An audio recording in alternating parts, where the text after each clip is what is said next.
അപ്പോസ്തലന്മാരുടെ പ്രവൃത്തികൾ 2 ഭാഗങ്ങളുടെ രചനയിൽ 2ാം ഭാഗമായി ലൂക്കോസിന്റെ സുവിശേഷ രചയിതാവ് എഴുതിയിട്ടുള്ളതാണ് അപ്പോസ്തലന്മാരുടെ പ്രവൃത്തികൾ.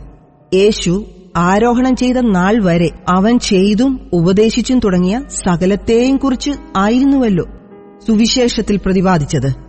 തുടർന്നുള്ള കാര്യങ്ങളാണ് അപ്പോസ്തല പ്രവൃത്തിയിൽ രേഖപ്പെടുത്തിയിരുന്നത്. യേശു സ്വർഗാരോഹണം ചെയ്യാൻ പോകുന്നു.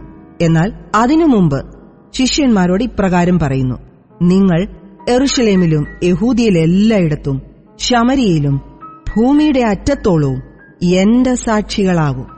ശക്തി ലഭിക്കാനായി പരിശുദ്ധാത്മാവിനെ അവരുടെ മേൽ അയക്കാമെന്ന വാഗ്ദാനവും യേശു അവർക്ക് നൽകുന്നു. യേശുവിന്റെ സുവിശേഷം എല്ലായിടങ്ങളിലും പ്രചരിക്കുന്നത് തടസ്സപ്പെടുത്തുവാൻ യാതൊന്നിനും കഴിയുകയില്ലെന്ന് പുസ്തകരചയിതാവ് വ്യക്തമാക്കുന്നു. ആർക്കെല്ലാം ദൈവജനത്തിന്റെ ഭാഗമാകാമെന്നതിനെപ്പറ്റി ആദിമസഭയിലെ വിശ്വാസികൾ മനസ്സിലാക്കുവാൻ വിഷമിക്കുന്നതിനെക്കുറിച്ച് ഈ പുസ്തകം പ്രതിപാദിക്കുന്നു.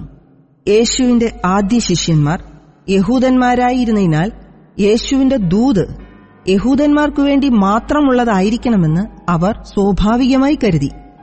എന്നാൽ എല്ലാ ജനതകളെയും വംശങ്ങളെയും ദൈവജനത്തിന്റെ ഭാഗമാക്കി തീർക്കുവാനാണ് യേശു ലോകത്തിൽ വന്നത് എന്ന് പരിശുദ്ധാത്മാവ് അവർക്ക് വെളിവാക്കിക്കൊടുത്തു.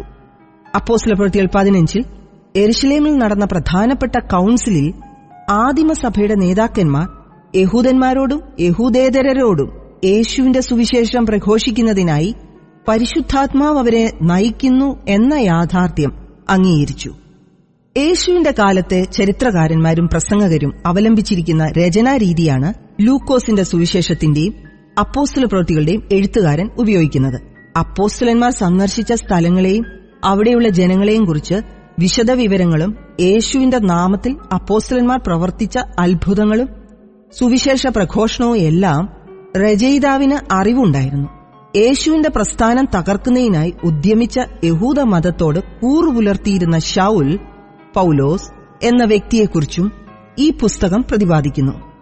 യേശുവിന്റെ അനുയായികളെ തടവിലാക്കുവാനായി അദ്ദേഹം നടത്തിയ യാത്രാമധ്യേ യേശുവിന്റെ ദർശനം ലഭിച്ച ശൗലിന്റെ ജീവിതഗതിക്ക് മാറ്റം സംഭവിച്ചു.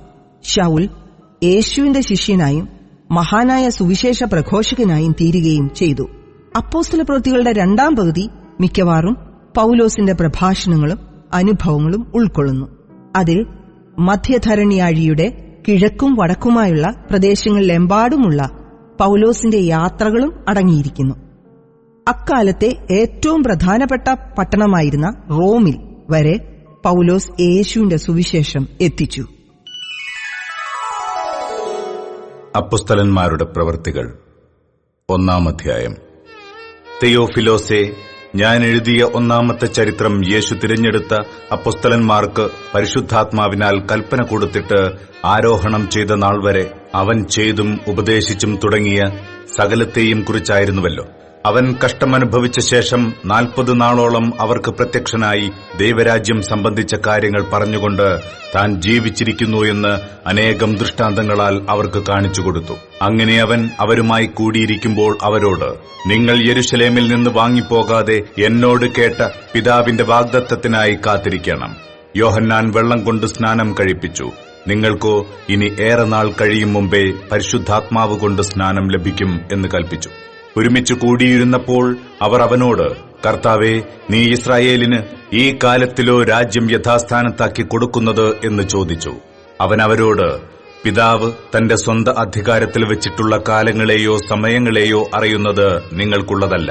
എന്നാൽ പരിശുദ്ധാത്മാവ് നിങ്ങളുടെ മേൽ വരുമ്പോൾ നിങ്ങൾ ശക്തി ലഭിച്ചിട്ട് യെരുശലേമിലും യഹൂദ്യയിൽ എല്ലായിടത്തും ശമര്യയിലും ഭൂമിയുടെ അറ്റത്തോളവും എന്റെ സാക്ഷികളാവും എന്ന് പറഞ്ഞു. ഇത് പറഞ്ഞ ശേഷം അവർ കാൺകെ അവൻ ആരോഹണം ചെയ്തു. ഒരു മേഘം അവനെ മൂടിയിട്ട് അവൻ അവരുടെ കാഴ്ചയ്ക്ക് മറഞ്ഞു. അവൻ പോകുന്നേരം അവർ ആകാശത്തിലേക്ക് ഉറ്റുനോക്കുമ്പോൾ വെള്ളവസ്ത്രം ധരിച്ച 2 പുരുഷന്മാർ അവരുടെ അടുക്കൽ നിന്നു. ഗലീല പുരുഷന്മാരെ, നിങ്ങൾ ആകാശത്തിലേക്ക് നോക്കി നിൽക്കുന്നത് എന്ത്?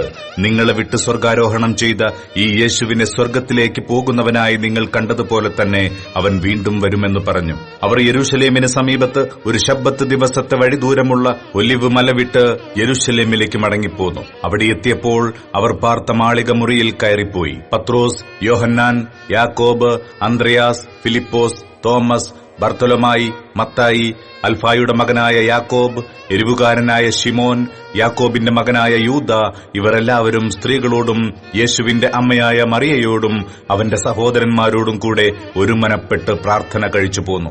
ആ കാലത്ത് ഏകദേശം 120 പേരുള്ള ഒരു സംഘം കൂടിയിരിക്കുമ്പോൾ പത്രോസ് സഹോദരന്മാരുടെ നടുവിൽ എഴുന്നേറ്റ് നിന്ന് പറഞ്ഞത്, സഹോദരന്മാരായ പുരുഷന്മാരെ, യേശുവിനെ പിടിച്ചവർക്ക് വഴികാട്ടിയായി തീർന്ന യൂദായെക്കുറിച്ച് പരിശുദ്ധാത്മാവ് ദാവീദ് മുഖാന്തരം മുൻപറഞ്ഞ തിരുവെഴുത്തിന് നിവൃത്തി വരുത്തുവാൻ ആവശ്യമായിരിക്കുന്നു. അവൻ ഞങ്ങളുടെ എണ്ണത്തിൽ ഉൾപ്പെട്ടവനായി ഈ ശുശ്രൂഷയിൽ പങ്കു ലഭിച്ചിരുന്നുവല്ലോ. അവൻ അനീതിയുടെ കൂലി കൊണ്ട് ഒരു നിലം മേടിച്ച് തലകീഴായി വീണ് നടുവേ പിളർന്ന് അവന്റെ കുടലെല്ലാം തുറിച്ചുപോയി. അത് യെരൂശലേമിൽ പാർക്കുന്ന എല്ലാവരും അറിഞ്ഞതാകൊണ്ട് ആ നിലത്തിന് അവരുടെ ഭാഷയിൽ രക്തനിലം എന്നർത്ഥമുള്ള അക്കൽ ദാമ എന്നു പേരായി. സങ്കീർത്തന പുസ്തകത്തിൽ അവന്റെ വാസസ്ഥലം ശൂന്യമായി പോകട്ടെ, അതിലാരും പാർക്കാതിരിക്കട്ടെ എന്നും അവന്റെ അധ്യക്ഷസ്ഥാനം മറ്റൊരുത്തന് ലഭിക്കട്ടെ എന്നും എഴുതിയിരിക്കുന്നു. ആകയാൽ കർത്താവായ യേശു യോഹന്നാന്റെ സ്നാനം മുതൽ നമ്മെ വിട്ട് ആരോഹണം ചെയ്ത നാൾ വരെ നമ്മുടെ ഇടയിൽ സഞ്ചരിച്ചു പോന്ന കാലത്തെല്ലാം ഞങ്ങളോടുകൂടെ നടന്ന പുരുഷന്മാരിൽ ഒരുത്തൻ ഞങ്ങളോടുകൂടെ അവന്റെ പുനരുദ്ധാനത്തിന് സാക്ഷിയായി തീരേണം. അങ്ങനെ അവർ യുസ്തോസ് എന്നു പേരുള്ള ബർശബ എന്ന യോസേഫ്, മത്തിയാസ് എന്നീ 2 പേരെ നിർത്തി. സകല ഹൃദയങ്ങളെയും അറിയുന്ന കർത്താവെ, തന്റെ സ്ഥലത്തേക്ക് പോകേണ്ടതിന് യൂദ ഒഴിഞ്ഞുപോയ ഈ ശുശ്രൂഷയുടെയും അപ്പസ്തലത്വത്തിന്റെയും സ്ഥാനം ലഭിക്കേണ്ടതിന് ഈ ഇരുവരിൽ ഏവനെ നീ തിരഞ്ഞെടുത്തിരിക്കുന്നു എന്ന് കാണിച്ചു തരണമേ എന്ന് പ്രാർത്ഥിച്ച് അവരുടെ പേർക്ക് ചീട്ടിട്ടു. ചീട്ട് മത്തിയാസിന് വീഴുകയും അവനെ 11 അപ്പസ്തലന്മാരുടെ കൂട്ടത്തിൽ എണ്ണുകയും ചെയ്തു.